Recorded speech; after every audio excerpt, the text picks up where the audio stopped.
One moment, one spell, and suddenly the entire Arfezio family is staring in horror. The candles flicker, the air heats up, and in the middle of a perfectly polite aristocratic dinner, the Duke's son's hair bursts into flames. Servants panic, nobles shout, and the girl who is supposed to prove herself as a refined noble instead looks like she might burn the entire table down.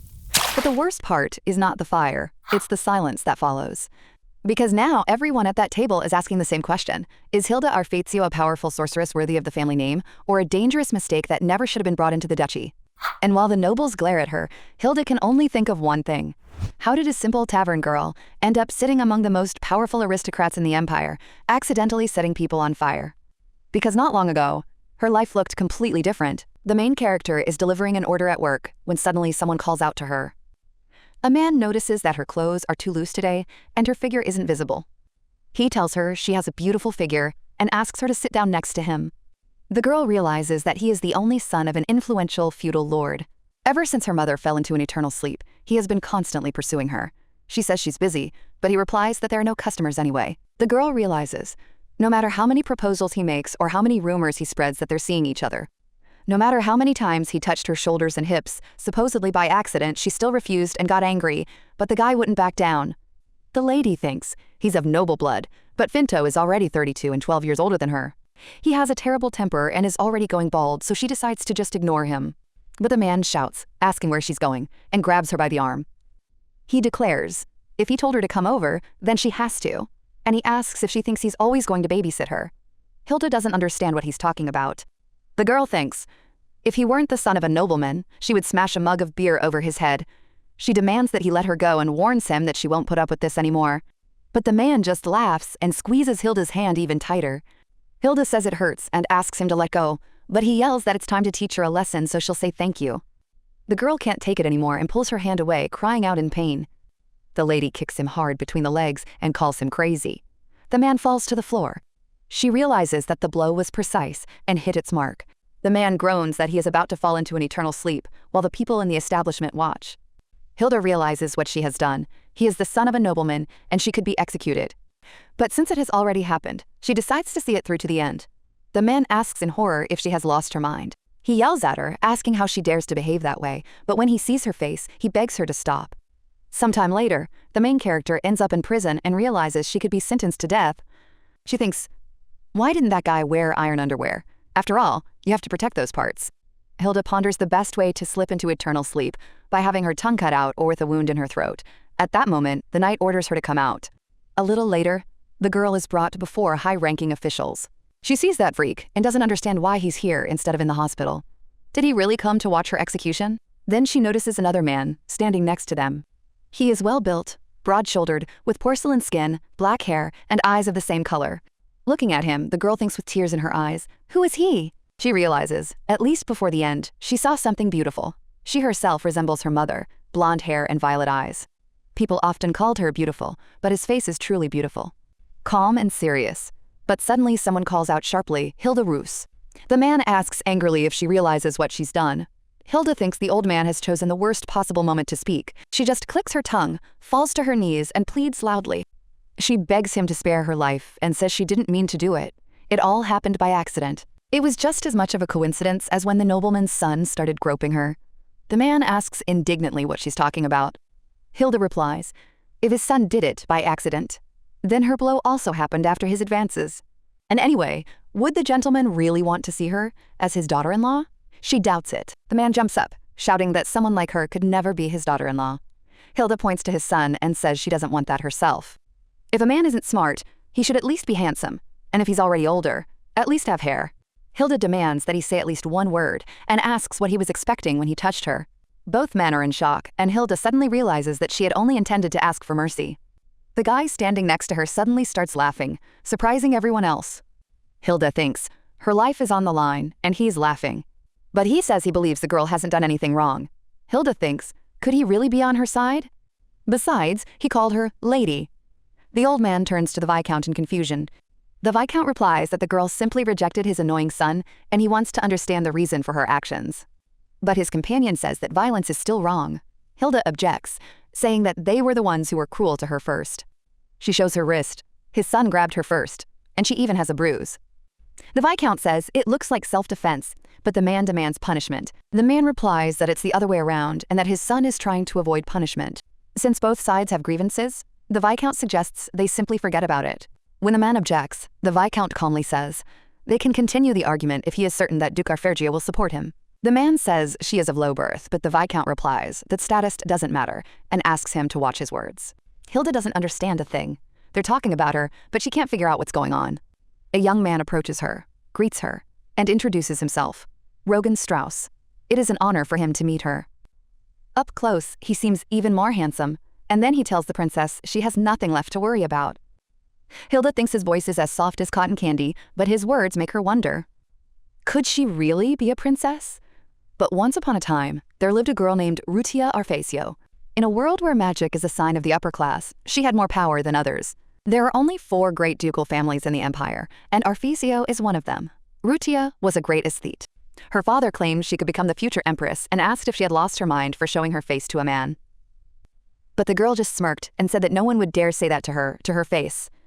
She didn't care about the rumors, and she turned the prince down, saying he wasn't her type. When her father spoke of the importance of the princess's position, she coldly suggested he take it himself. The man was shocked, but the ducal and imperial families ignored her refusal. They decided to betroth her to the prince anyway, so the girl ran away. Soon the servants discovered that their mistress had disappeared. Later she married an ordinary gardener who, though a commoner, was handsome. The day after her rescue, the handsome Viscount came to Hilda's house, and she was surprised that he had found her home. She sat him down in the kitchen and had been listening to his story for half an hour, asking, "Is her mother the very same duchess who ran away?" He confirmed it, and Hilda remembered her father. He seemed normal, but he was frail and couldn't handle stress. Even simple things were difficult for him, which is why he passed away at an early age. Her mother, on the other hand, always supported her and said that her father was not only handsome, but also the best husband. Now Hilda realizes. So she's the Duke's granddaughter. The guy confirms it. Hilda gasps in surprise. It turns out she is of noble blood. She thinks she always felt like an unusual commoner. After all, noble blood runs through her veins. But the guy asks if she believes him. Hilda says that this is just like her mom. He asks if she's referring to her powerful magic. Hilda replies that no, she's talking about the fact that her mother appeared to the prince herself. Then she asks if he really is a Viscount, and mispronounces his name again. The young man smiles. He is Rogan Strauss. Hilda thanks him for saving her. But she still asks how he managed to come to her aid just in time. He replies that he has been watching her for a long time. Hilda asks if he saw her hit Finto and how she was arrested. He says he started watching her even earlier. Hilda is surprised. Could it be since her mother's death? The young man replies, even before that. The girl thinks he's a stalker, even if he is handsome. Rogan explains. 7 years after Rusia's escape, the Duke asked him to find her and bring her home, but she refused. Hilda asks why the Duke wanted that. And suddenly she realizes he wanted to marry her off to a prince again. Rogan confirms it. Rusia didn't want her husband and daughter to be humiliated in high society. Hilda understands her. High society discriminates against those with commoner blood, but commoners don't fully accept them either. Rogan says that the Duke ordered him to observe how her family lives anyway. Hilda replies that her mother developed lung cancer, and by the end, she couldn't even move. They didn't offer to help. They just stood by and watched, and now they've suddenly decided to help. Rogan says that the Duke wanted to meet her, but he himself was against it. Hilda wonders why, and he replies her mother was unhappy among the aristocrats. She didn't want her daughter to know about her origins, so she wrote him a letter. But now Hilda was in danger. Hilda says that was her mother's wish, but her own dreams are different. The young man asks if she wants to become part of the Duke's family. She replies, who would turn down such an opportunity? The Viscount warns her that the life of the aristocracy isn't what she thinks it is. Many won't accept her, but Hilda says she must first be given a chance to see everything for herself. The young man goes on to say that no one will take her side. People will only mock her, call her names, and make fun of her. Besides, aristocrats are often forced to risk their own lives for the sake of their families, and for them, this is almost a matter of course. The heroine replies that she understands that. But the Viscount immediately objects and says that such words aren't a real answer. If she truly understood all of this, she wouldn't speak so lightly. Hilda begins to wonder why he is so angry with her. Could it be that he doesn't want her to become part of the Duke's family? Or perhaps he considers her unworthy of that place. But the girl is certain that he doesn't understand anything at all. She asks if he thinks Finto would have acted the same way if she had been born into high society. And if he himself weren't a Viscount, would Finto's father even listen to him? Would they have let her leave so easily then? The girl says that what she needs is power. He doesn't even realize what an immense force it is, because he's had it his whole life. The lady pauses for a moment, wondering if she's insulting him or lecturing him. But she comes to the conclusion that this guy simply doesn't know how terrifying it is for a young woman to live alone. He has no idea what she has to go through every day. Life itself terrifies her. And now he's suggesting she give up the power that could free her from her constant fear. The dark-haired man replies that he understands her. He admits that their conversation has taken a wrong turn. The Duke wants to see the lady because he wishes to verify something, to check whether the power from Russia has been passed on to her. The main character asks what will happen if that is indeed the case. Then she will be accepted into the Duke's family. The man replies that yes, most likely that will be the case, but he adds that there is still no absolute certainty. If she doesn't have this power, he won't be able to watch over her anymore, and that means he won't be able to come to her aid anymore. The main character is surprised by these words. She begins to wonder if he really wants her to weigh the pros and cons. But he doesn't understand anything anyway. The lady's mind wanders to other thoughts. What if she doesn't have the strength? And will she even be able to return home? But another thought crosses her mind. What if she does have the strength after all? And then she remembers her mother's words. Mom used to say you can't turn back time. But now the heroine realizes she has to at least try. The young man says the Duke wants to see her not out of any warm feelings. But he still asks if the lady wants to meet him, even knowing this. The young woman looks at the Viscount with determination and replies confidently that of course she does. The Duke's estate isn't that far away. By carriage, the journey will take about 4 days. But it seems to the girl that Rogan is driving the horses without a break. He didn't even stop at night. They even have to sleep right in the carriage. Fortunately, the carriage turned out to be very comfortable, so the girl was still able to get a good night's sleep. Still, she felt a little uncomfortable. When the heroine wakes up, she senses a strange atmosphere. It's mostly because of Rogan. The lady wonders how anyone could possibly sleep peacefully in such a cramped space next to a stranger. It would be much easier if they both tried to fall asleep. But he has no intention of doing so. In fact, he doesn't look sleepy at all. Then the heroine asks him why he isn't sleeping. The Viscount calmly replies that she shouldn't worry. If he doesn't sleep for a couple of nights, it won't affect him much. Hilda realizes that she isn't actually worried about him. She's more concerned about herself. After all, anything could happen in her sleep. What if she starts snoring or grinding her teeth? Besides, the lady wonders how she could possibly fall asleep when this guy is literally watching her every move. But after a little while, the main character finally falls asleep, and she starts snoring softly. The guy notices it right away. At that very moment, the lady wakes up and asks, bewildered, if she really was snoring. The young man looks back down at his book and calmly says that nothing terrible has happened. Hilda is shocked and wonders why he said it that way. He should have just honestly admitted that she was snoring. She herself can't believe she was able to fall asleep so quickly. When they first met, the girl was sure that this would be the very last awkward story he would ever hear. But now she feels incredibly ashamed. The lady realizes that she's once again showing herself in a bad light, and yet she doesn't notice a single awkward detail about him. The girl even realizes that this guy, just like her, hasn't washed in a long time. But then why isn't his skin shiny at all? And why does his hair still look clean and well-groomed? Hilda thinks it's just unfair. After that, she decides she won't show herself in a bad light anymore. But the very next second, sleep begins to take over again. The lady lies back down and thinks she doesn't care anymore. Let him see all her flaws. After some time, they finally arrive at the duchy. The main character looks around and is amazed by the luxurious surroundings. She realizes that the place where she used to live was actually a real dump. In such a big city, even ordinary workers probably make decent money. But the girl immediately turns away and snaps herself out of it. Now she is the Duke's granddaughter, and she shouldn't be thinking about such things. The dark-haired man tells the lady not to worry, since they haven't reached the castle yet. The girl replies that she understands. Now she's an aristocrat, which means she has to behave elegantly. The guy says she should start with herself. For example, by fixing her tangled hair. The main character is surprised by these words. She says her mother taught her otherwise. True elegance comes from within, and it cannot be created by external things alone. The guy smiles slightly and gets up from his seat.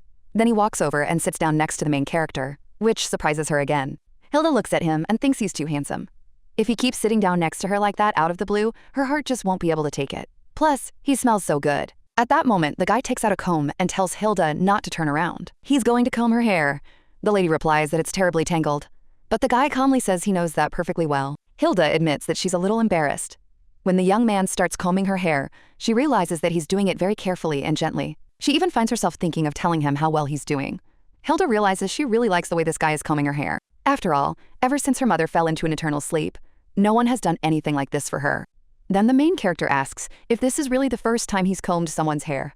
The guy replies that it has happened before. Hilda, in shock, asks how many girlfriends he had before her, but the guy just tells her to look forward, or her hair will get tangled again. Then he calmly adds that he used to have a dog with long fur. The main character, completely shocked, asks, "Did he just compare her to a dog?" The guy calmly replies that he was just answering her question honestly. Hilda doesn't even know what to do now. Should she breathe a sigh of relief, or get offended after all? At that moment, the guy finishes combing her hair and says he's done. The lady looks at her neatly styled hair and is surprised. Then she says that he did a really good job. She asks if there's anything at all he's bad at. Maybe he has some weaknesses. The guy calmly replies that he doesn't. Hilda says with a hint of annoyance that that's too bad. But she thinks to herself that one day she'll find Rogan's weak spot anyway. Then everything will be fair. The lady asks if she'll be able to meet other relatives in the duchy. She's been told that her mother has older and younger brothers, as well as a sister. The young man replies that yes, but they will be staying at the townhouse. The Duke has already received his report, so he must be at the main residence. Hilda asks if the other family members know she's coming. Rogan replies that they don't yet. The lady then realizes that today she will most likely only see the Duke. Rogan asks if she's upset about that. The girl replies that she is and isn't. But the Viscount says she'd better not get upset. In fact, it's even better for her not to meet the others just yet. None of them will be happy to see her. The main character asks if it's really necessary to say such things.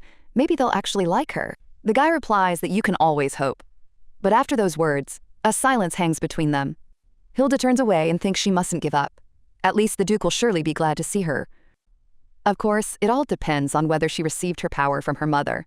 But she'll find out very soon, since they're almost at the castle. As the heroine looks at the Duke's castle, she thinks about how beautiful the place is. The Viscount opens the carriage door for her and tells her to be careful. Then he offers her his hand. For a moment, the heroine feels like a true lady. But she quickly realizes she needs to pull herself together and not act like a country bumpkin, gawking at everything around her with her mouth hanging open. After a while, the servants greet the lady with bows. The girl feels a little awkward when people bow so deeply before her. She even begins to wonder if aristocrats always feel this way. At that moment, the Viscount asks if the Duke has arrived. The servants reply that he has. He is currently in the library. His Excellency ordered that they be shown into a small reception room immediately upon their arrival. The main character pauses to think. They really did say, a small reception room. That means there's another one. It turns out she hasn't earned the right to be received in the large one yet. Then the main character says that if they're treating her so coldly, can she at least use the bathroom? When everyone looks at her in surprise, the girl begins to think that perhaps she said it too bluntly. Hilda asks with a smile if she really isn't even allowed to take a bath. Then she says it's no big deal, she can manage without it. If it's a problem for them, she doesn't want to put them in an awkward position. The butler immediately bows and says that the lady may, of course, take a bath. He also escorts her there and shows her the room where she can change. Just as the heroine is about to follow the servants, the Viscount suddenly grabs her hand. The girl turns around and asks what's wrong. The young man leans slightly toward her. He whispers in her ear that if the servants treat her badly, she should tell him right away. Hilda asks if he's actually worried about her right now. The guy replies that he did warn her that people in this house might not treat her very well. Hilda says she understands everything. Then she asks if he really thinks that if something like that happens, she'll just sit there and take it. The young man recalls how a lady once beat up a member of the nobility, so he calmly says that she definitely shouldn't hit the servants. Hilda asks if he really thinks she's some kind of bandit. Rogan says nothing, and from the look on his face, the heroine realizes that he really does think so. A short while later, the girl walks into the bathroom. As she looks around, she realizes just how luxurious it is. Even a single small bottle here costs about as much as her monthly salary. The lady touches the water and remembers how Rogan had scared her. She had already thought the bath would be freezing, but it seems no one downstairs is planning to play a prank on her since they filled the tub with warm water. The main character sinks into the tub and relaxes. At that moment, she thinks, this is it, the real life of the aristocracy. Being one of them is truly wonderful, and no matter what happens next, she'll still become an aristocrat. But suddenly someone enters the room and apologizes. The main character gasps in surprise. The maid asks if she can help the lady with anything. The girl replies that she doesn't need anything, but thanks her. The maid nods and says she'll be in the next room. If the lady needs help, she can call for her. The girl agrees. When the maid leaves, Hilda begins to wonder, could there really be another door in there? And where did this maid even come from? The girl gets out of the bath and realizes she'd better not stay here too long. After all, she doesn't know who might come in next. When the main character peeks behind the screen, she suddenly realizes that her clothes have disappeared. The girl gasps and asks where they've gone. Hilda notices a new dress on the shelf. She looks at it and wonders in surprise if she really has to change into this one now. The main character thinks the maid should have explained everything right away. Then she wouldn't have started overthinking things. A short while later, the girl puts on the dress and immediately realizes that it's too big for her. There's no way I can go out looking like this. I'd rather wear a sack than this dress. Hilda notices that if she doesn't hold it up with her hands, it just slides right down. At that moment, the lady calls out loudly for the maid and says she needs help immediately. When the maid enters the room, she politely asks her mistress what has happened. Hilda says the clothes are too big. Then she asks where the clothes she arrived in have gone. The maid replies, somewhat flustered, and says she has already sent the lady's clothes to the laundry. Hilda immediately asks where her suitcase is. The maid calmly replies that she sent the contents of it there as well. The main character exclaims in surprise that no one even told her. After that, she asks if there really aren't any smaller clothes. The maid replies that a maid's uniform might fit her. She asks if she should bring it. Hilda feels as if they're simply mocking her. She begins to wonder if there isn't a single item in the entire duchy that would fit her. Then Hilda asks if the Duke had actually ordered that she not be given suitable clothes. The maid replies that it's quite the opposite. The Duke had instructed that she be dressed properly, but there simply aren't any dresses in her size at the estate right now. The main character is surprised and asks how that could possibly be. The maid explains that it is currently visiting season, so almost all the dresses are at the townhouse. Hilda falls silent for a moment. Then she turns to the maid and asks her name. The maid replies that her name is Dorothy. Hilda nods and realizes one important thing. This girl is like the first obstacle in her path. It seems the maid doesn't want her to look like an aristocrat, since commoner's blood runs through her veins. The heroine says that in that case, she'll have to wear something else. She asks for any clothes to be brought and realizes she won't back down so easily. A short while later, the main character enters the Viscount's room where he is calmly reading a book. But as soon as he sees what the lady is wearing, he is immediately surprised. The young man asks what kind of outfit this is. The heroine replies that she doesn't know herself. She suggests asking the maid who sent her clothes to the laundry. The Viscount asks if she really had no other clothes, which is why she wore this. The girl remains silent. Then the guy tells her to wait and adds that they need to send someone out immediately to get her some suitable clothes. Hilda replies that it's not necessary. It's already evening, and she asks where they're even going to find stores that are open at this hour. Just as the young man is about to object, the heroine says that the Duke will immediately realize from her appearance that she doesn't belong in this society. The young man simply apologizes and says he will be sure to report everything to the Duke, which means the maids will surely be punished. Hilda replies that there's no need to do that. This time, she'll handle it herself. Rogan asks what she plans to do. The lady replies that she'll think about it later, since there are more important things to attend to right now. Hilda says it's time for them to go, since His Grace is already waiting. The Viscount sighs heavily, but still walks over to her. He carefully adjusts her clothes and says he's not sure if she should go to the Duke looking like this. He fears the Duke might not approve. Hilda calmly asks if they're really going to put her to sleep forever just because of this. When the young man remains silent, the heroine tells him not to worry. The Duke is most likely thinking only about whether she has received her mother's power. After a while, the main character enters the Duke's study. When the man sees her, he looks at her intently. Then he says that Rusia's daughter has finally arrived. The girl bows and greets His Grace. She also says that her name is Hilda Roos. The man immediately asks what happened to her clothes. After all, he ordered that she be given decent clothes. The main character replies that the dress turned out to be too big. The Duke asks if she isn't ashamed to wear men's clothing. The lady calmly replies that if there are no dresses in her size at the castle, she isn't ashamed at all. The man asks if the maid really gave her men's clothes, and she agreed to wear them so readily. Hilda replies that she asked for it herself. She decided that men's clothes were still better than a maid's dress. At the same time, the girl understands that she came here as his granddaughter. But the man says, that won't do. Then Rogan intervenes and says it's his fault, since he was the one who should have seen to the lady's clothes. The Duke merely clicks his tongue in displeasure and remarks that the girl bears a striking resemblance to her mother. Hilda thinks this sounds anything but a compliment. But she thanks him anyway and says she's heard that many times before. The man replies that in that case, she must have the same strength as her mother. Then he sighs heavily and tells the lady to come closer and sit down. Hilda is relieved to realize that he has, after all, turned a blind eye to her clothing. The man says that Strauss must have told her what an outstanding sorceress her mother was. Hilda replies that she's heard about it, but has never once seen her use magic. The Duke says that no one with powers as great as hers has been born in the last 100 years, and the lady knows full well that magic is the foundation of their empire. The stronger the magic, the more noble the family is considered. Hilda realizes that even as a commoner, she knows this perfectly well. The imperial family founded Melbourne. They possessed immense magical power, and all the aristocrats were considered their descendants. But over time, this connection weakened, and now, even among the nobility, Powerful mages are rarely found. The girl had often heard travelers talking like this in the tavern.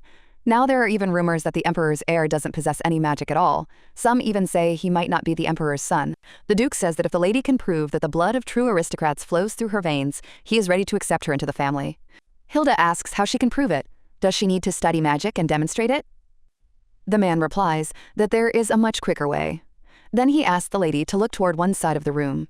The girl looks over and notices a strange scroll. The man asks if she can read what's written on it. The Duke explains that these are runes. It is a language used in magic. After that, he reads the spell aloud. The heroine calmly repeats his words, and at that moment, both men look surprised. The girl doesn't understand why they're so amazed. The Viscount says that she was actually able to repeat it. Hilda replies that she is not stupid at all. Then the young man explains that people without magical abilities cannot read runes or repeat them. To an ordinary person, it sounds like nothing more than noise. The heroine asks in amazement if that means she really does have magic. She says that if she'd known this earlier, she wouldn't have worried so much. But the Duke adds that even people with very weak magic can sometimes read runes. And if her powers turn out to be too weak, they won't be able to accept her into the family. Hilda asks what she needs to do next. The man replies that she'll have to stay at the castle for the night. The heroine asks in surprise what else needs to be done. The man calmly replies that nothing else. The lady is amazed and thinks she just needs to spend the night there. It seems too easy. But a little later, the girl looks at the castle and says it looks as if ghosts are about to fly out of it at any moment. The guy calmly replies that that's pretty much how it is. The lady gasps in surprise and asks if they're really sending her straight into the ghost's lair. The Viscount says he warned her about this and clarifies that evil spirits are more likely to dwell there. Hilda thinks she'd be better off spending the night in some ruins. She doesn't understand at all what a house full of evil spirits has to do with magic. The girl sighs and thinks that nothing in this world is simple. Just the day before, she had asked what kind of castle the Duke was talking about. Then the guy sighed heavily and invited her to come inside. He said he'd pour her some tea, and she agreed. She noticed that this guy was not only handsome, but also very well-mannered. As Rogan poured the tea, he explained that the Night Castle had been used since ancient times for the coming-of-age ceremony of the aristocracy. The castle is located east of Melbourne. Hilda was surprised and asked if such a ceremony really existed, and was it true that she had to spend the night there for it? The girl even thought that everything was very simple for aristocrats. But the guy immediately said that wasn't the case at all. Hilda asked if he had actually read her mind. The young man replied that he had understood everything from the look in her eyes. He explained that at night, the evil spirits of Ma appear in the castle. These are high-ranking spirits, so the aristocrats use magic to fight them. Hilda just sighed heavily and said that it all sounded very complicated. Then she asked how this related to the coming-of-age ceremony. The boy explained that the stronger the magic, the closer a person is to the aristocracy. And evil spirits submit to the strong. The heroine asked if spending the night there meant she was considered a powerful sorceress. The boy replied that was exactly the case. Then the lady asked what would happen if her magic proved insufficient. The Viscount replied that, according to the records, in such cases a person might fall into an eternal sleep, lose their mind, or take their own life. Hilda asks him to wait and asks if there are any such cases now. The young man replies that there aren't. The girl breathes a sigh of relief and thinks that means it's not all that dangerous after all. But the young man adds that they stopped holding the ceremony precisely because there are almost no powerful magicians left. The heroine is stunned and asks if that means the Duke is sending his granddaughter, whom he has just met, to such a dangerous place. Rogan calmly tells her that she can always back out. The girl asks if that means she'd also have to give up her aristocratic title. The guy just stays silent. After a while, he says that Rutia spent a whole week there. The main character is surprised and realizes she's actually lucky. The Duke wants her to spend just one night there. But then the girl lies down on the bed and admits that she doesn't understand anything at all. If she knew even one spell, she would feel much calmer. Then the boy says that if she really has strong magical abilities, she'll be able to quickly master a spell or two. The girl asks if that's true. The young man explains that all wizards can be divided into different categories. He belongs to the sound category and uses a very rare kind of magic. Then he casts a spell. The heroine is surprised and wonders what kind of unusual sound magic this is. And suddenly she realizes she can no longer speak. When the boy snaps his fingers and breaks the spell, he calmly explains that this is exactly how his power works. Hilda admits that she always imagined magic to be something more beautiful and impressive. She asks how she can find out her own category. The guy replies that it will take some effort. The girl says that advice doesn't help her at all. Then she asks what category her mother belonged to. The guy replies that Rutia belonged to the water category. He heard that she often used freezing magic. The main character asks if she might also belong to that category. The Viscount replies that such things aren't inherited. It depends more on a person's character and preferences. The lady ponders this and recalls her mother's words. Mom used to say that water may seem weak, but it can cut through iron and move mountains. That's why this kind of power suits her perfectly. The main character also wonders why Rogan ended up in the sound category. Maybe it's because he loves reading instructions so much. The girl asks what the simplest spell in the water category is. The guy pauses to think. He accidentally spills his tea and says he can't do what her mother was capable of. But he casts the spell anyway. The water in the cup begins to rise slightly, and the main character is surprised. With admiration, she asks if he'll teach her. The guy says that first she needs to feel the energy and direct it toward what she wants to do. Hilda asks how that's even possible. The guy replies that she just needs to keep trying over and over. That's the only way to feel this power and understand it. Hilda decides to give it a try and starts repeating the spell. But she can't get it to work. She tries again, but the result is the same. Then she cautiously asks if it could be that she has no magical powers at all. Hilda says it's impossible to learn magic in just one day. It seems she's simply asking for too much. But her companion replies that she should first reflect on her own character. Hilda asks what kind of personality she has. Then the guy recites a basic fire spell. He explains that if the lady wants to see sparks, she can try repeating his words. The main character repeats the spell, but nothing happens. Then she sighs heavily and says she warned him right away that she didn't have the strength. But the next second, she feels something strange. The girl wonders what's happening to her body. She feels as if everything inside her is starting to boil over. The guy jumps up from his seat and cries out to the woman. He immediately grabs her by the shoulders and asks if she's okay. Hilda replies that she's fine. Then she notices a blue flame on the floor and asks in surprise what on earth happened. As they try to put out the fire, the lady realizes one unpleasant thing. The magical flame isn't so easy to extinguish. The fire only goes out after almost all the furniture has burned up. And just on the day she is supposed to spend the night at the castle, the guy admits that it was very difficult for them to deal with this fire. Hilda realizes that he's thinking the same thing she is. Then she asks if that doesn't mean she does have enough magical power after all. The guy replies that, yes, it's a good sign. Then the lady tells him not to worry, because yesterday she remembered something. Her mom once told her about the night castle. The guy immediately perks up and asks if it's true that Rutia told her something important. Maybe she left some clues. But the heroine replies that her mother said only one thing. When she enters the castle, I just need to beat everyone around me to a pulp. The girl adds that when she worked at the tavern, she could easily carry several mugs of beer at once, so she's confident in her abilities. The guy replies with an awkward smile that, yeah, the main thing is not to lose heart. Then he smiles after all, and says that in any case, he hopes to see her back safe and sound. Hilda feels as though she's heading off to a real war. After that, she thanks the guy. The girl says she'll be back soon. When the lady enters the castle, she quietly apologizes for intruding. Looking around, she realizes she had expected to see something more beautiful. As she climbs the stairs, she notices that it's too dark around her, so she has to watch her step carefully. At that moment, she spots a portrait on the wall and wonders if it could be the castle's owner.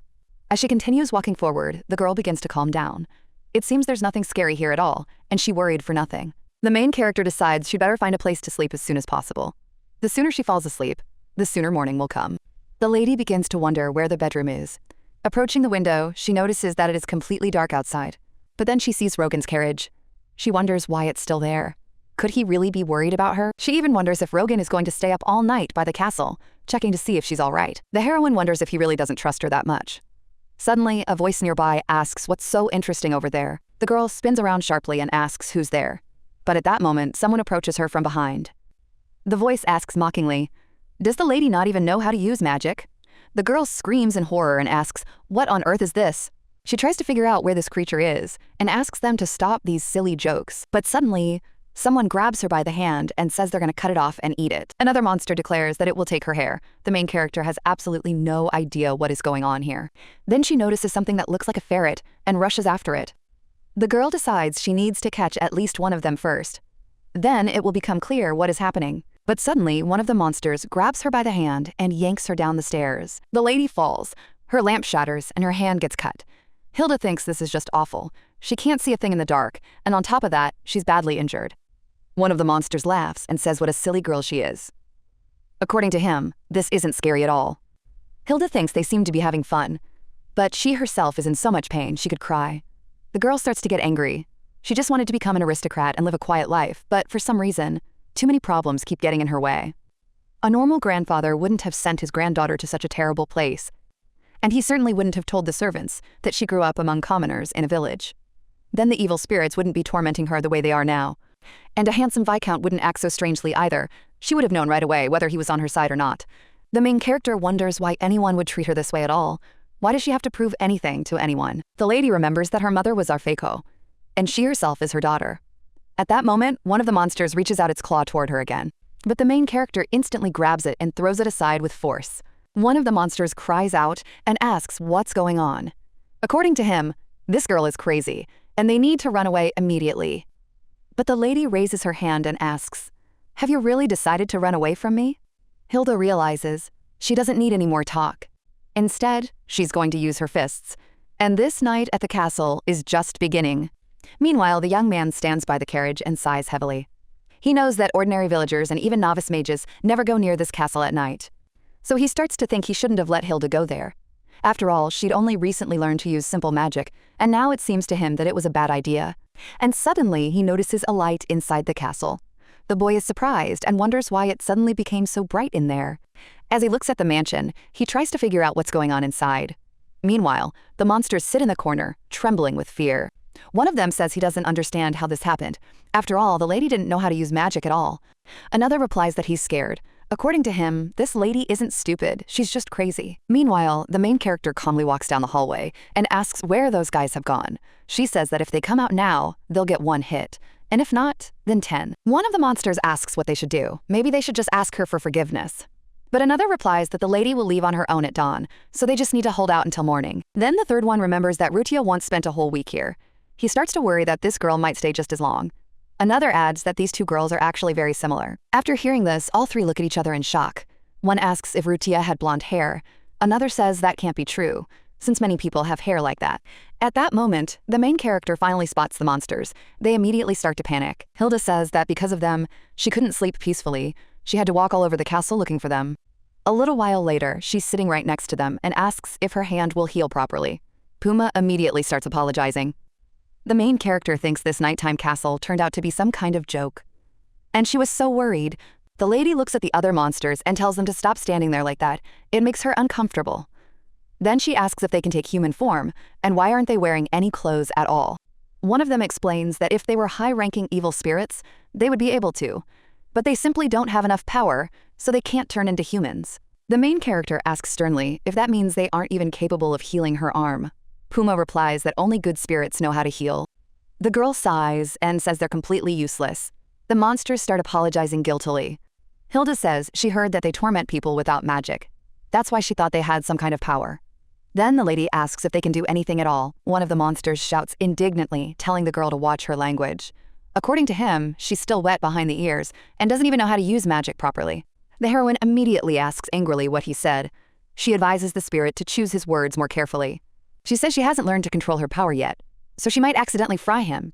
Then another spirit quickly changes the subject and says he's willing to teach her magic for the sake of his own salvation. Another monster adds that he can train her in 4 months, even if she's really weak. He belongs to the fire element, so he might be useful.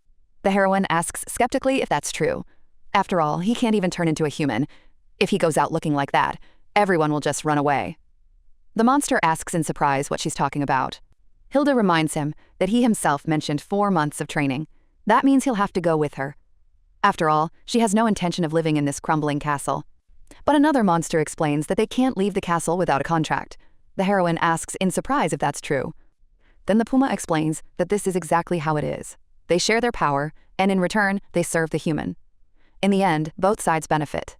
Hilda asks if she really doesn't even have to sell her soul for this. He replies that of course not, since they aren't really that evil.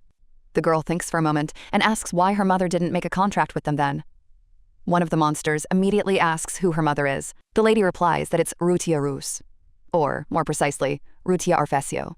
One of the spirits exclaims, "Is that really true?"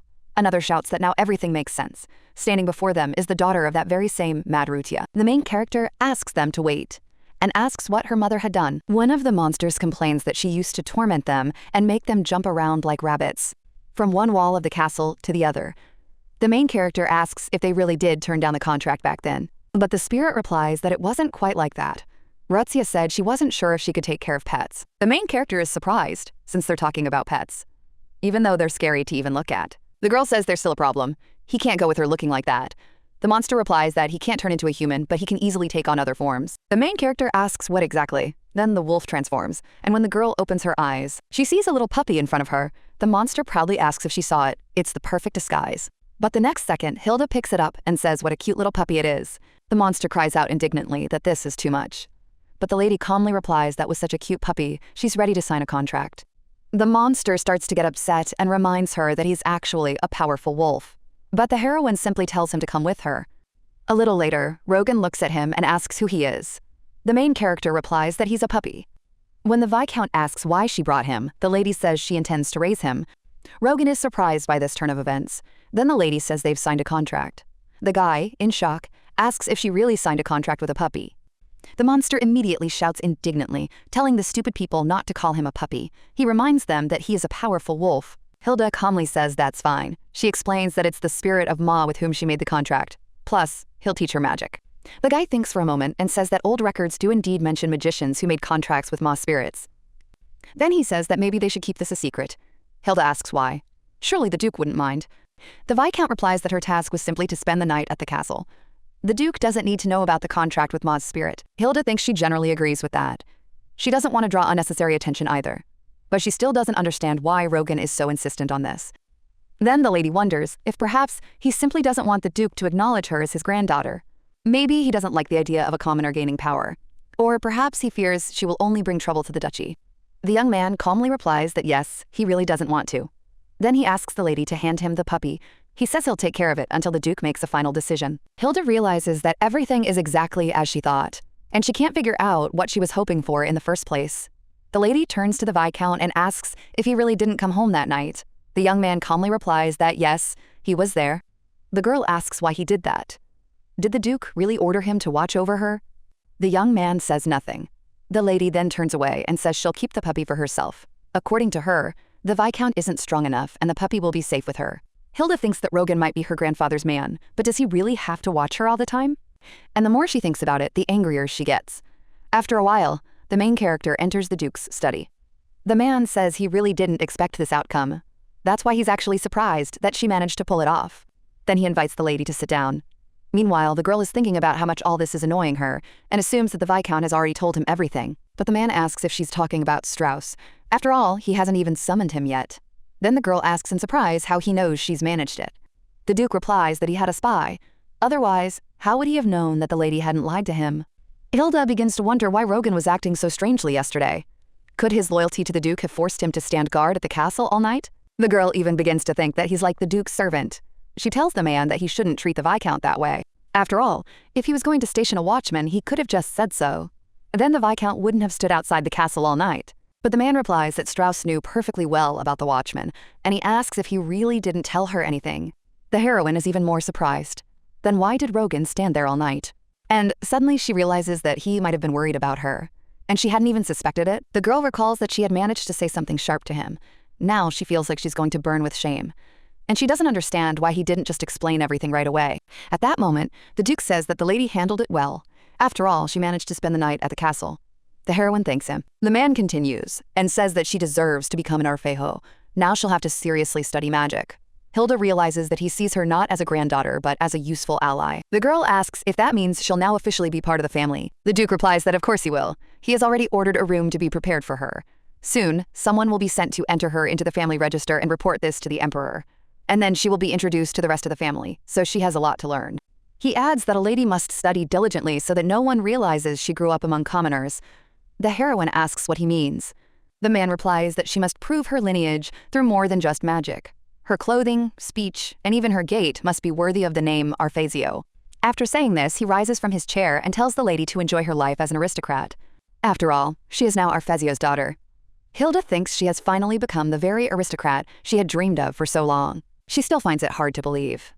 It turns out it was all quite simple. All she had to do was gain the Duke's recognition. And the proof was based not on kinship, but solely on her abilities. But for some reason, deep down, she still feels a strange emptiness. Hilda asks if he's going to give her a reward. After all, she really did try her best this time. The man asks in surprise if she really thinks so. The lady replies that she does, and asks for 2 rewards at once. The Duke invites her to speak. The lady says she wants the Night Castle. Hilda realizes it's an abandoned place that nobody wants, so there shouldn't be any problems. If she had asked for another castle, it might have caused discontent among other family members, but no one will lay claim to this one. Besides, if she has her own castle, no one will doubt her magical power. She doesn't have many achievements yet, so this will be helpful. The Duke also understands what she means and asks if she really wants the castle at night. He then adds that the castle belongs to the imperial family. Hilda replies that she has heard ceremonies are no longer held there. Therefore, she doesn't understand why the imperial family needs this castle. If they were offered the chance to buy it, they might even agree to half the price. The Duke replies that he'll think about it. Then he asks what second reward she wants. The girl realizes there is one thing she has been thinking about since the very first day. It was the maid who had taken her belongings and offered her a maid's uniform. Now the young woman asks if she can say a few words to all the servants. She realizes it's time to show who's in charge here. A little later, the main character gathers all the servants and asks if everyone is present. One of them replies that the entire castle staff is here, except for those who are currently in the capital. Hilda realizes she isn't interested in them. Then the girl asks if they've heard about her yet. On the day of her arrival, all her clothes were sent to the laundry. This caused a lot of problems. That's when she realized they weren't going to leave her alone. What's more, they wanted to make her put on a maid's uniform and go to the Duke dressed that way. The maid who sent her clothes to the laundry says it was a mistake, but the main character immediately asks who gave her permission to interrupt her mistress. She says there is no excuse for them rummaging through her bag without permission. The maid immediately falls to her knees and begs for forgiveness. She assures her that it will never happen again. Hilda asks if she is truly sorry. The maid replies that she is, because she has committed a grave offense, and asks for her forgiveness. Hilda says she'll give Dorothy a chance. She realizes that it probably wasn't entirely her fault. The girl was simply following someone else's orders. She has the lowest status among the maids. That's why Hilda is sure someone else was behind it. And the one who could have come up with all this was most likely Henry's maid. The main character says she'll give everyone a chance. The one who took her bag, the one who returned her things after they were washed, and the one who was in charge of everything. If they had anything to do with it, they have until midnight to confess. If they do, she will forgive them. The maids begin to whisper among themselves. Then the main character adds that anyone who confesses will receive 10 coins. Hilda realizes that it's not a huge sum, but it's not small for the maids either. It's quite enough for them to go to the tavern and loudly announce that they're getting paid today. But still, they won't betray their superiors for that kind of money. After that, the main character says there is one more important condition. If someone is reported, 20 coins will be deducted from their pay, and if they don't show up by midnight, the fine will be 50 coins. Hilda notices everyone exchanging glances. 50 coins is about half a maid's salary. But that's not all. The main character adds that whoever arrives last will be fired. Then she says, that's all, and advises them to think it over carefully. Suddenly the girl remembers one more thing. She realizes she absolutely must say this, since they still view her as a maid. Then the lady adds that the Duke has already approved this decision, and if anyone wants to talk to him about it, they might as well not even try. After a while, the lady tells Rogan what she has done. They sit in the parlor, waiting for the maids to arrive. Dorothy is the first to crawl in. Hilda, as promised, forgives her. But 2 hours pass after she leaves, and no one else shows up. Rogan asks if anyone will come at all.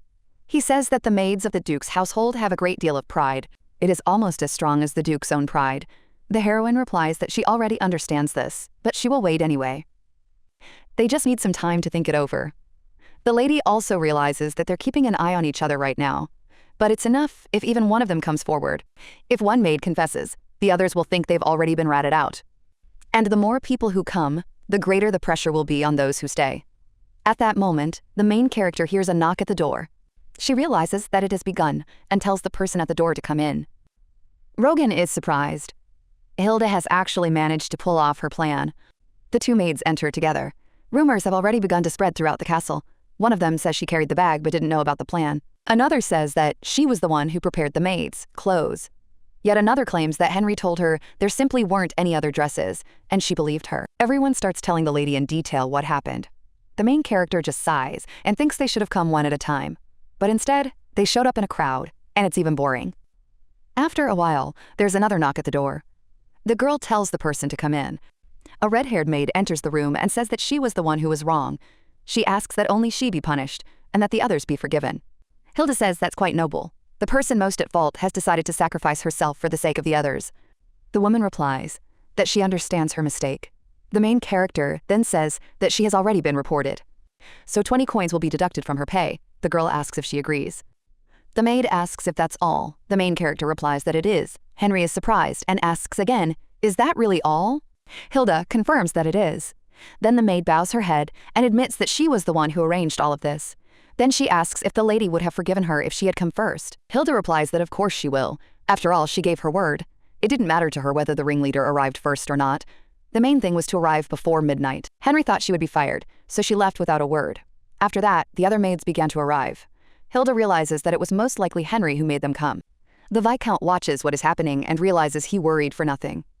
At first, it seemed to him that the lady's decision was too harsh, but she did the right thing. Even Henry left completely baffled. The guy thinks the whole thing looks very strange. A little later, someone tells him that the girl has caused quite a stir. After all, she hasn't even spent a week with the Arfizio family, and she's already doing whatever she pleases. The Viscount replies that she hasn't actually caused much of a stir. The man says that's not true. Even he's heard about it, since Gray told him. So it must be serious. At that moment, the young man wonders if the butler is reporting to the Duke. The Duke asks what the lady intends to do with Henry. The young man replies that she asked for 20 coins to be deducted from his pay. The man says this isn't the harshest punishment. But overall, the decision was reasonable. The main thing is that Tarina doesn't turn her into an enemy. Rogan sighs and realizes he can't say for sure. He only knows that Henry serves the Duke's wife, whose name is Tarina. If Hilda had fired her, Tarina might have hated her even before they met. The Duke tells the young man to teach the girl everything he can. Finding the best teachers won't be easy. The Viscount asks if the Duke is talking about him. The man replies that it seems they've already become friends. The young man immediately says that's not the case. But the man just smiles and says he knows him. He's not the type to get involved in intrigues. After that, he asks for the letter to be delivered to Gram. The letter is addressed to the Emperor. Rogan asks if it concerns Hilda. The man replies that it does. She needs to be entered into the family register. He says he's glad to see how much Rutia's daughter resembles her. If the girl had taken after her good-for-nothing father, nothing would have come of it. A little later, the Viscount walks down the corridor and realizes that it would hurt Hilda to hear such words. But then he thinks she would probably just have flipped the table in a fit of rage. Maybe he should have responded to the Duke's words himself. The young man stops by the window and wonders if he can really change anything just because of some feelings. Compared to other girls, this lady is too talkative. She openly expresses her emotions and sometimes even resorts to force. So the guy starts to wonder what exactly attracts him to her. After that, he walks into the room and sees Hilda. The girl is sitting and examining her legs. She wonders why they hurt so much. The Viscount watches her. He realizes that she truly lacks aristocratic dignity. But her light and carefree manner suits her surprisingly well nonetheless. At that moment, the heroine notices that someone has entered the room. She sees the person heading straight for Rogan. The girl asks if he's finished his work for the day. The guy replies that he has. After that, he asks what the lady is doing here so late. Hilda quietly says she came to apologize. Rogan is surprised and asks if that's true. The girl confirms that that is exactly why she came. She recalls the night he waited for her near the castle. At the time, she told him he simply didn't have the strength, but in reality, he stayed there because he was worried about her. The Viscount tells her not to worry about it, but Hilda disagrees and asks why she, of all people, shouldn't be worried, since she wants to understand the reason. The girl admits that she misunderstood everything back then and is truly sorry. Rogan replies that if His Highness had ordered him to watch over her, he would have simply followed orders. Hilda says that it doesn't matter now. The main thing is something else. She was grateful. After all, the Viscount was worried about her. However, the young man calmly replies that he is merely following the Duke's orders. If the Duke were to order him to expel the lady, he would do that too, so there's no need to thank him. But the heroine says that this is a different situation. Right now, she's grateful precisely because he was worried. After all, he hadn't been ordered to, but he decided to stay anyway. Rogan realizes that the girl is putting him in a rather awkward position. No matter how much he thinks about it, Hilda still isn't suited for high society, and even despite his warnings, she managed to get into the Duke's house on her own.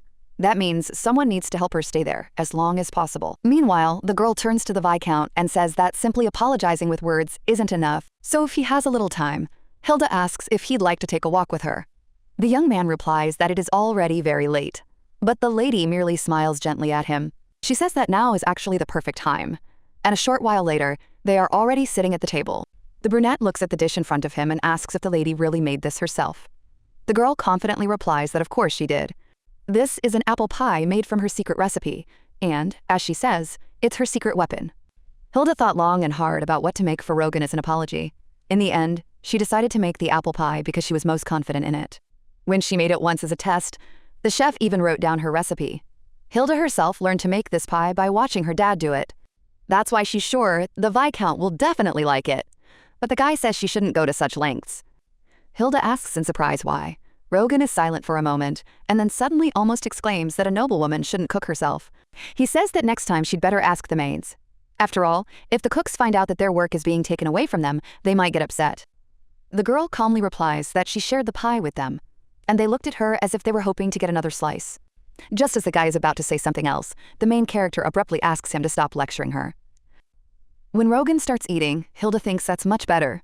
Let him just quietly enjoy his meal. Rogan asks if she really baked an apple pie just to apologize. The girl smiles and says he's got it exactly right. She chose this dish because it's what she does best. The guy replies that she shouldn't show off that talent anymore. At that moment, he catches another scent and asks if it's cinnamon. Hilda says yes and is glad he noticed. Rogan adds that he can smell something else besides apples. The main character explains that there are dates in the tea. The guy is surprised and says he's never had tea like this before. Hilda asks if that's true. She explains that she's been drying apples and making date extract since early this morning.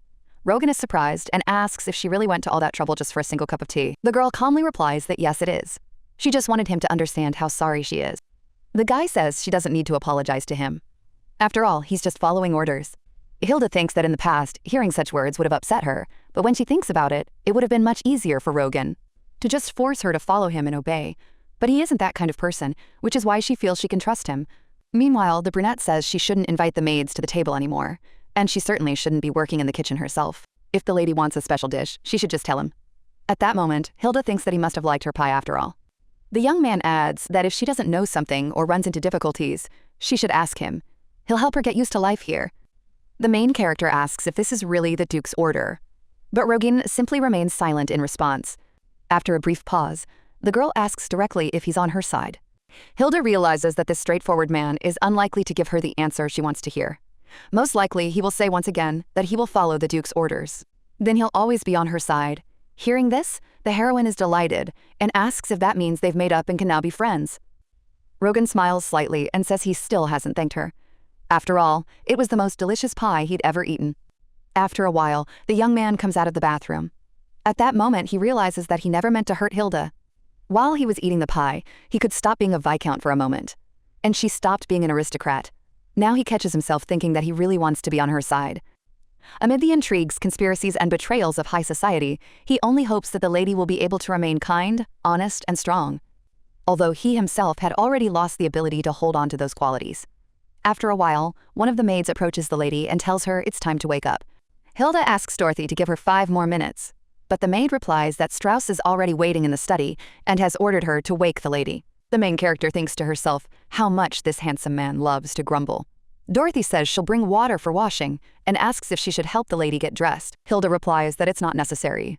She can manage on her own. The girl thinks she still isn't used to having help with bathing and dressing. Lately, she's been learning to be an aristocrat while also studying magic.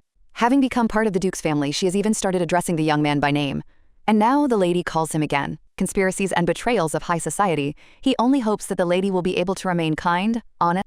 The main character asks if he's getting enough sleep. The guy calmly replies that he sleeps enough. Then Hilda asks exactly how many hours. Rogan replies that it's about 4. The girl immediately says that one day he'll just fall into an eternal sleep. The guy replies that he'll be able to sleep longer once she becomes a true duchess. Hilda thinks he's hinting at her guilt. And, to be honest, she has no argument against that. At that moment, the guy puts a whole stack of books on the table and says that in any case, it's time for them to start their lesson. He also asks the lady to sit up straight, but the girl can't stop thinking about how lazy she feels. Meanwhile, the wolf turns to his mistress and asks why she needs to keep studying at all, if she already has abilities. Hilda replies that to become an aristocrat, she needs power. But at the same time, she has absolutely no desire to learn how to be one. The wolf says she has no ambition at all, and yet ambition plays an important role.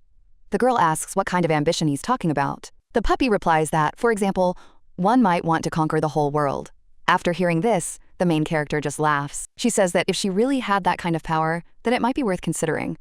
But the wolf asks her to listen and tells her about a spell capable of building and destroying entire cities in a single day. After that, a moment of silence falls between them. The main character turns to Rogan and asks what he thinks about it. But the guy just asks what exactly she's talking about. Hilda asks what will happen if she becomes the great sorceress. The wolf immediately adds that then she might not be able to control herself and burn the entire empire to the ground. At that moment, the girl wonders if this grumpy guy has any idea just how powerful she is. And if he doesn't want the whole world to be destroyed, he'd better speak to her more kindly and stop grumbling. The guy calmly replies that even if the lady has immense hidden abilities, without the practice of using magic, it won't do her any good. Hearing this, the heroine gets upset and asks what kind of smile he's got on his face. The Viscount asks if she didn't say herself that she wasn't interested in training at all. The girl immediately exclaims that of course she is interested and asks if he really doesn't believe her. The boy replies indifferently that of course he believes her. Hearing this, the heroine gets even angrier. She turns to the puppy and suggests they start training. After all, he's a great wizard, so he must teach her diligently. Hilda thinks they'll see about that. She'll study hard, become a great sorceress, and one day make Rogan respect her as an equal. After a while, the girl is already sighing heavily. The puppy asks if she really still hasn't understood anything. Hilda asks why she just can't seem to use magic. The wolf reminds her how many times he has said that the language of the runes is the language of the magical world, and the world itself is like a person you need to learn to talk to. After that, he practically shouts at the lady to feel her hidden strength and believe in herself. The girl starts shouting too and asks how she's supposed to do that. She says she doesn't know and doesn't understand why he's yelling at his master in the first place. At that moment, the Viscount raises his hand and suggests they stop there. After all, this creature is no little puppy. Hilda asks in shock when they even had time to become such good friends. The guy calmly replies that to unlock her abilities, she should try to recall her past experiences and attempt to use magic once more. The girl says she certainly wouldn't call that result a success. She couldn't control the power at all back then, and she was very scared. The boy reminds her that she already used magic in the castle at night. He asks if that wasn't the case and suggests she try to recall those feelings. The girl agrees and says she should think about what she felt back then. Was it fear, curiosity, or perhaps bravery? The main character pauses to think and suddenly realizes that, in fact, she had felt a strong sense of resentment at the time. After all, the people there teased her and grabbed her by the arms. After these words, silence falls once more. The wolf turns to the man and asks why people have been so fond of using force lately. The man replies that only his mistress knows the answer to that question. The main character just thinks irritably that now she has two grumblers. But at that very moment, the lady begins to feel something strange and wonders what is happening. An unusual sensation arises inside her, as if everything in that spot is beginning to burn. The wolf tells the mistress that magical power begins in the mind, and then he practically shouts at her to cast the spell right now. Hilda asks if she really has to do it right now. She thinks that this vibrating sensation inside her is the magical power, and she tries to figure out if she's doing everything right. To think and suddenly realizes that, in fact, she had felt a strong sense of resentment at the time. He explains that if something goes wrong, they'll solve the problem together. That's why she should give it a try. The main character thinks that's a good idea. Now she's going to try to do everything just as she did back then in the castle at night. And to do that, she needs only one emotion: discontent. So the lady decides to let all her unpleasant emotions out. And in the next moment, she begins to use magic. The girl realizes that. But when she tries to stop, she suddenly realizes she can't. And she becomes truly terrified. The Viscount is already about to stop the girl, but the wolf yells sharply for him not to.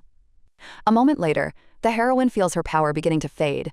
She thinks to herself how strange this is, since she was certain she wouldn't be able to control it. The wolf explains that her power is too great. That's why even simple spells are hard for her to control on her own. The girl asks, "Did you really stop her?" The wolf replies, "Yes."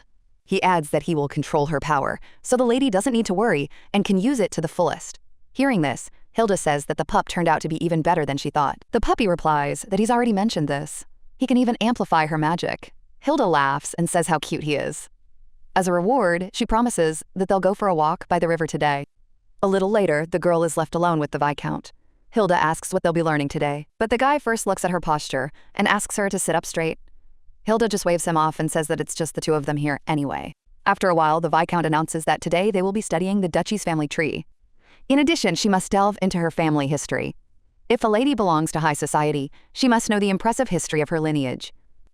The main character is surprised and asks if she really needs to remember even those who lived 300 years ago. She also wonders if it's worth learning at all, since those people have long since turned to dust. But the young man calmly says that without the past, there can be no future. Hilda thinks he's handsome and says all the right things, which is why she likes him. Then the lady suggests starting with those who are still alive. The past and the future are, of course, important, but nothing is more interesting than the present. The young man agrees and says that, if she wants, he'll start his explanation with that very point.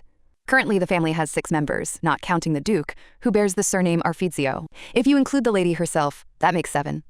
After that, the guy suggests starting with Terina Arfizio, the Duke's wife. Before her marriage, she was the Marquise Scalita. The girl asks if that's her grandmother. The guy confirms that's correct. Duchess Terina is His Highness's second wife. Hilda immediately thinks that the Duchess might dislike her from the very beginning. They aren't actually related, which means she'll be yet another problem for her. The Viscount continues, explaining that Tarina's biological son is Fred Arpeggio. He is 3 years younger than the lady. The main character recalls the clothes she used to wear and realizes they belong to Fred.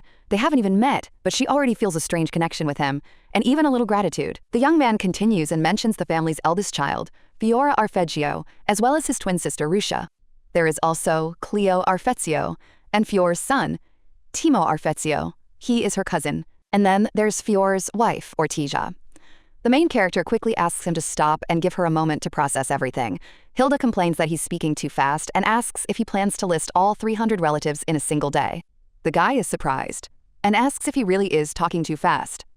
Then he calmly adds that there's an exam tomorrow and the lady needs to memorize everything. The main character is shocked, wondering what on earth he's talking about, and asks him to wait. Hilda asks if the exam is really coming up so soon. The guy asks if she won't be able to learn everything in a single day. The girl gets angry and says she's not as smart as he is. Then, the guy suggests 2 days. The woman replies that she needs at least 5, and a real haggle ensues between them. In the end, they agree on 4 days.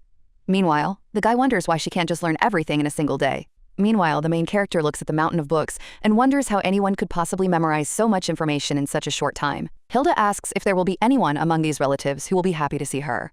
The guy replies that it's unlikely, and it would be better if they just ignored her. The girl realizes that this will be her first time meeting her family since she was born, and this guy talks as if it would be better for them to treat her like a stone in the road. She asks why they should avoid her at all. After all, she won't become the Duke's heir. But the guy replies that no one knows that. Once the lady becomes a full-fledged aristocrat, the question of inheritance might come up. Hilda is surprised and asks, isn't the eldest son supposed to be the heir? The guy explains that the Duke hasn't named anyone yet, so everyone has a chance. Hilda realizes that she is the daughter of Duke Arfezio Vertia's eldest daughter. Moreover, according to the puppy, she possesses the strongest magical abilities. That's why her very existence could make her a target. She might turn out to be a serious problem for the other family members, and the young lady begins to wonder what she should do. But then she remembers that everyone won't be back for another month, which means she has a little time to think everything through. A little while later, the girl is walking down the street with a puppy. She yawns and suggests going home because she's already tired of walking. At that moment, she notices a carriage and wonders if someone has arrived. The puppy says that, judging by the amount of luggage, this is hardly an ordinary guest. The main character starts wondering who it could be. But she decides to go inside first, otherwise Rogan will grumble again about them being late. Hilda laughs and says he'll get wrinkles soon if he doesn't stop swearing all the time. Just then, someone calls out to her and says he's finally found the lady. The girl asks what's wrong. The butler apologizes and asks her to hand over the dog because it needs to be washed immediately. He promises to explain everything later. Hilda immediately thinks it must have something to do with someone coming to visit. She becomes curious about what's going on inside. The girl agrees and says they can take the puppy. The lady says goodbye to him and hopes in her heart that he'll get the hint. She expects him to find out what's going on and then be sure to tell her. A little later, Hilda walks down the hallway and notices a huge amount of stuff. She looks at the luxurious dresses and realizes that she's even afraid to walk around in such clothes. The stones on these outfits could fall off with just one awkward movement. The girl thinks that people wear clothes like this just to stand there looking pretty. Just then, someone speaks to her. When she turns around, she asks who he is. But the guy suddenly slaps her across the face. Hilda is in shock, wondering what happened and why he hit her at all. Standing before her is a slender young man with white hair and brown eyes. He has a scattering of freckles on his nose, and the girl tries to figure out who he is. But then she decides it doesn't really matter. After all, whoever he is, he's a real jerk for daring to hit her. Hilda immediately strikes him back. The young man cries out, and the maid rushes over to her master and asks if he's all right. The young man orders her not to touch him. Then he turns back to the girl and asks how she dared to do that and if she knows who he is. The heroine replies that he's saying strange things, since he was the one who struck first. The young man asks in surprise if that's true. The girl explains that she only hit him in the face because he started it. She asks why he did that in the first place and who he thinks she is, since he raised his hand against her. After all, not even her parents had ever touched that precious face. Hearing this, the guy gets even angrier. He yells that she's a thief. The lady just smiles in response. And she realizes that he doesn't even know how to argue properly. Hilda calmly places her hand on his shoulder. She warns him that if he keeps behaving this way, things will end very badly for him. The young man hears this and is completely shocked. He asks how she dares to speak to him in such a tone. But at that moment, someone addresses him and calls him Mr. Fred. The girl is surprised and thinks back to her family tree. She begins to suspect that he is the Duchess's son. Hilda tries to figure out which of them has higher status. He turns out to be her mother's half-brother, which means he holds a higher position. It turns out he's her uncle. And it turns out she just hit her own uncle and made a terrible mistake. And yet, just a short while ago, she nearly lost her life. But even then, she never thought she was capable of such a thing. Hilda quickly asks if he's all right and starts speaking to him respectfully. But the guy yells at her not to touch him with her dirty hands. The main character asks how she could have known they were related. But the guy gets upset in response and says they aren't related at all. He has no intention of sharing a last name with a girl who was born who knows where. Then the lady replies that in that case he'll have to change his last name. But at that moment, someone addresses him and calls him Mr. Fred. The girl is surprised and thinks back. Fred yells that he was just punishing the nasty girl who was going through his things. And he thinks he did exactly the right thing, Hilda asks when she touched his things. Then she suddenly realizes he might be talking about the clothes she took. The girl explains that if he's talking about the suit, the Count gave her permission to take it. Besides, the clothes were washed afterward. The guy yells that she can't wear them now anyway, because her dirty hands touched them. According to him, the only thing left to do is throw those clothes away. He clutches his mouth after the blow, and the lady begins to hope she didn't accidentally knock out his tooth. Hilda asks if he's in a lot of pain and offers to take a look, but the boy yells at her again not to come near him. He raises his hand again. The heroine realizes he's about to hit her once more. But she also realizes she can't touch him, so she simply closes her eyes and braces herself for the blow. At that moment, someone grabs the guy's arm and tells him he'd better stop. Fred turns around and asks if it's really Rogan. He's outraged and starts getting even angrier. The next second, he hits the Viscount. The main character screams in shock. Meanwhile, the Duchess speaks with a maid and asks how the young woman has treated the servants. One of them replies that she has cut everyone's wages and claims she had the Count's permission. The Duchess is surprised and says that he couldn't have given so much authority to a girl who had only recently joined the family. This woman is none other than Count Arfetzio's wife, Terina Arfetzio. She asks if Henry really thinks so, but the maid remains silent. A moment later, she adds that the Duke himself had no part in this matter. The woman asks if there was any point in him getting involved at all. After all, those of lower status who meddle in matters not their own end up with nothing but scars. The maid says that without the Duke's permission, she could hardly have gotten away with it. The woman replies that she doesn't know. Perhaps this girl is just a puppy who isn't afraid of the tiger yet.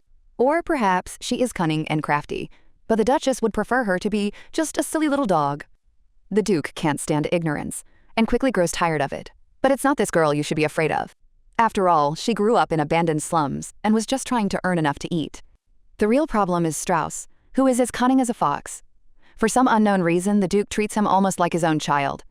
And the Viscount is ready to do anything for the Duke, even sacrifice his own life. The woman asks if Strauss is looking after the girl right now. The maid replies that he is. He's helping her settle in and teaching her everything. The Duchess remarks that Strauss is incredibly cunning, and she wonders how they managed to hide all this from the rest of the family.